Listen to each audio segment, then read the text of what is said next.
So the elite qualifying year is still young, and if you're thinking about changing alliances, it's better to do it earlier in the year so that you can achieve that top tier status. Now you can status match after July or status challenge, but it is more difficult to fully retain elite status and hit the amount of miles that you need in order to keep it going. So what I recommend is if you're going to make a switch, do so earlier in the year so that you can hit and fully requalify and not have to pay to do a challenge. Or challenges can be difficult because if your travel plans do change within that small period you have to hit it, it could completely foil your plan. So if you're able to do so in the beginning of the year, I think it's better to just focus, do a status match or challenge, and then hit the full qualifying year so that you can continue. So anyway, Shahir tweeted me, what's better, United 1K or American Airlines Executive Platinum, with a specific focus on mileage redemption. So I would have said that if you want mileage redemption, United miles are probably more valuable than American Airlines.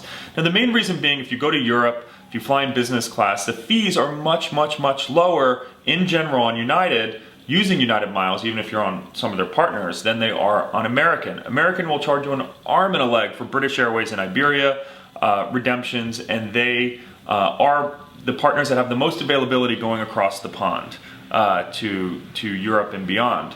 Now that being said, United is drastically devaluing their program February 1st of this year. We're seeing mileage redemptions increase almost up to 90% in some cases. So American probably will be the better program. Now that being said, American and US are merging this year. They could also devalue, but I don't think, even if they do, I don't think they'll come nearly as bad as Delta and United have. So in general, I think Executive Platinum's the better elite status. They give complimentary upgrades on transcontinental routes, and American has some beautiful new planes on those routes. United does not do that. United gives their 1K 6 upgrade certificates a year with some restrictions.